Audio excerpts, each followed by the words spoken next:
বুঝেছেন গাইস? হ্যাঁ, এখন আমি একটু বাটবো এটা।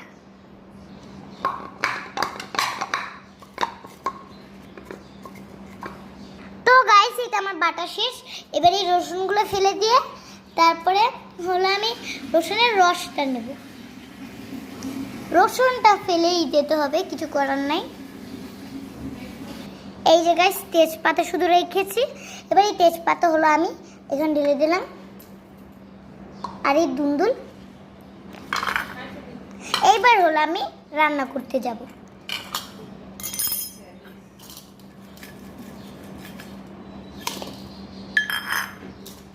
এই যে এবার আমি রান্না করতে যাব।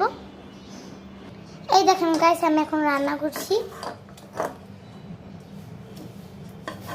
আর এইদিকে আমি ভাত বসিয়ে দিয়েছি, আর এইদিকে আমি একটু রান্না করছি।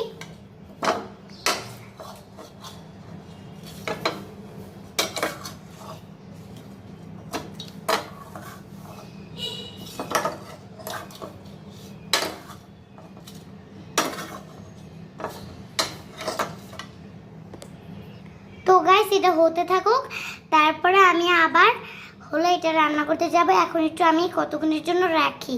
ঠিক আছে গাইস, বাই বাই।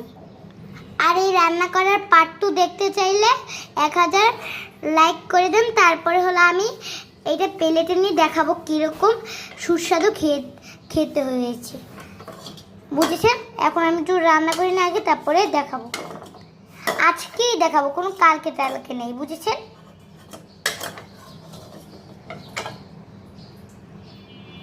তো গাইস, এটা আমি এখানে রাখবো না, আমি অন্য হাঁড়িতে ঢেলে দেবো, কিন্তু এটা দেখানো যাবে না আমি কোন হাঁড়িতে ঢালছি। বুঝেছেন গাইস? এই দেখেন গাইস, আমার মজার খাবারটা রেডি হয়ে গেছে। এখন তো আমার খুবই খুশি লাগছে। আমি মজার খাবারটা খাবো। এই দেখেন গাইস, এই যে হয়ে গেছে আমার মজার খাবারটা। আমার অনেক খুশি লাগতেছে। আমি একটু পর ভাত দিয়ে খাবো। আপনাদেরকে আমি নিশ্চয়ই দেখাবো ভাত দিয়ে যখন খাবো। বুঝেছেন গাইস?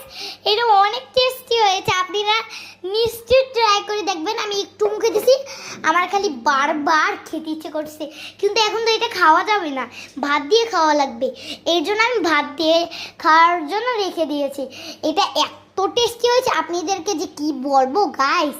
তো গাইস, পরের পার্ট 2 দেখতে চাইলে লাইক আর সাবস্ক্রাইব করে দেন গাইস। আর এরকম আমার এই রেসিপিটা দেখে আপনারা নিশ্চয়ই ট্রাই করবেন, নাহলে এত সুস্বাদু স্বাদটা পাবেন না।